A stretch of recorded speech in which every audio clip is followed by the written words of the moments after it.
If Roy Moore does get elected to the Senate, the next move is up to his Senate colleagues. We're joined now by one potential Republican colleague, Senator Tom Cotton of Arkansas. Senator Cotton, I want to talk to you about tax reform in a moment, but let's talk about this Moore situation for a moment. Cory Gardner, one of your Republican colleagues, who's in charge of getting Republicans elected, said that the Senate should expel Moore if he wins and is sent to Washington. Would you support that? Well, John, first let me take a step back from Roy Moore and speak in general about sexual harassment and sexual assault. It's a very serious matter. It has no place on the job, no place in our society. I think, sadly, too many women have faced that over the course of their lives, and it's not a partisan issue. There are misbehaving men in both the Democratic and the Republican parties, and unfortunately there are female victims in both parties as well. It's not even a political matter. I mean, it's happened in your industry, in the media, it's happened in Hollywood, it happens in business.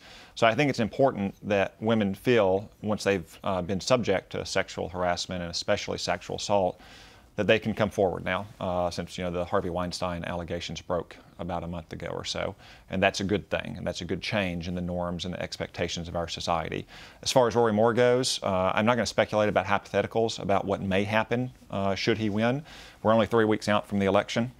He made it pretty clear this week that he's not going to step aside. So, as you said in your intro, it's going to be up to the people of Alabama to make that decision. You said you wouldn't encourage the people of Alabama to vote for him.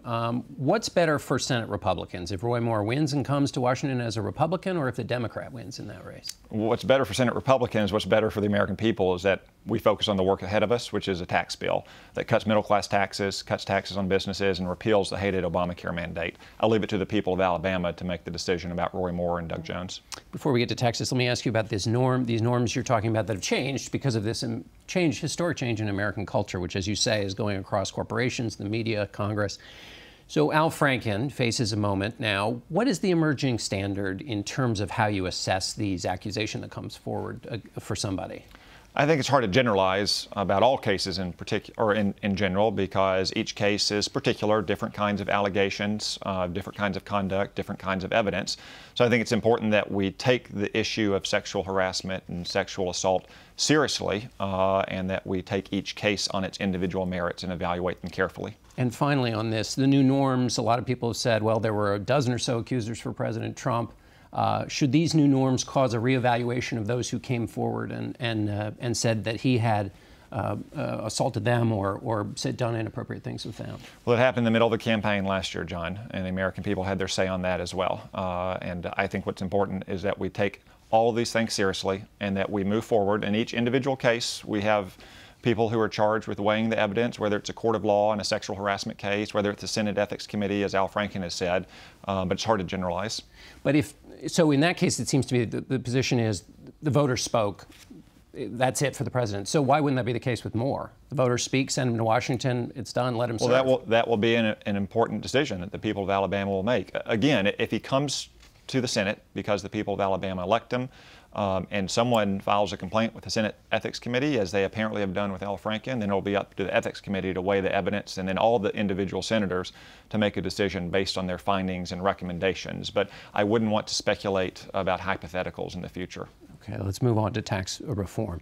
13 million people will be without coverage if the individual mandate is removed, as you'd like to see in this tax cut plan. What happens to those 13 million? Well, John, remember what the hated Obamacare mandate is. It fines an American family if they can't afford their insurance that Obamacare made unaffordable in the first place.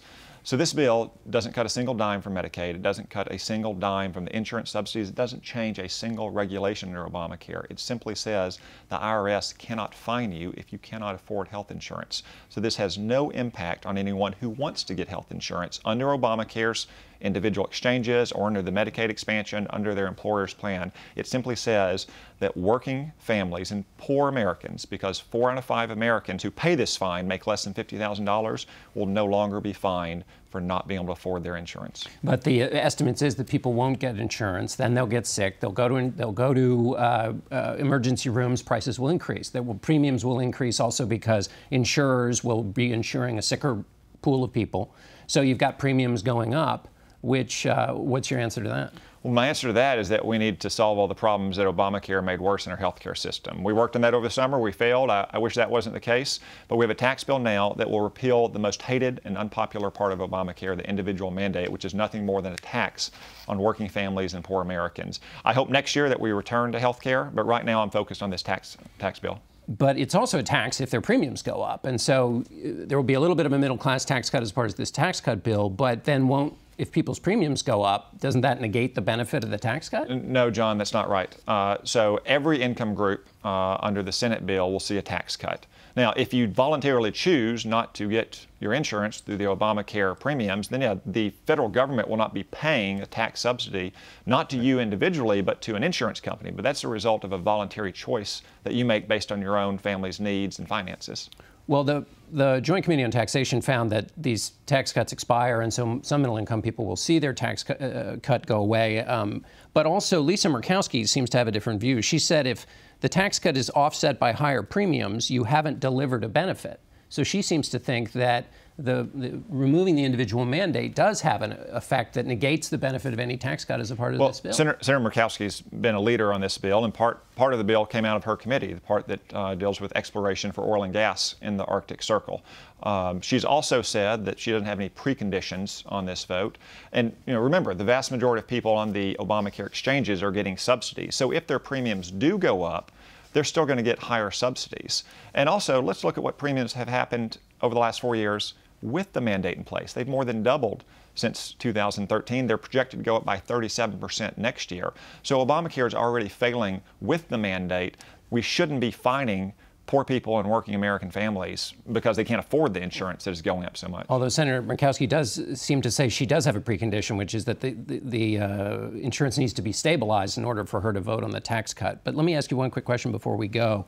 The Air Force General John Hyten, the head of the U.S. Strategic Command, said Saturday he would push back on an order from President Trump to launch nuclear strikes. You're on the Armed Services Committee.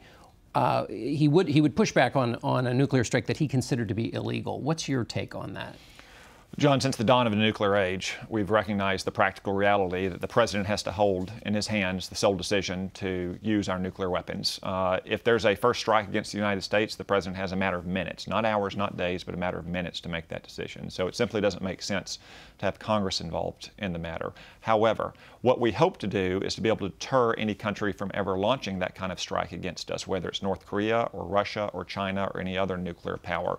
That's one reason why it's so important that President Trump largely succeeded on his trip to Asia last week to try to put more pressure on Kim Jong-un and North Korea not to use those nuclear weapons in the first place. But in a non-retaliatory situation, you're okay with the way the system works in terms of the president and nuclear codes?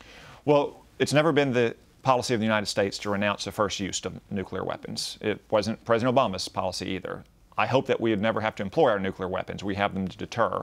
But in a non-retaliatory situation, then sure, a president has hours or days to make a considered, deliberate decision. That's why he has the Joint Chiefs. That's why he has combatant commanders. That's why he has Strategic Command and his White House staff to help him develop courses of action. All right, Senator Cotton, thanks so much for being with us. Thank you, John.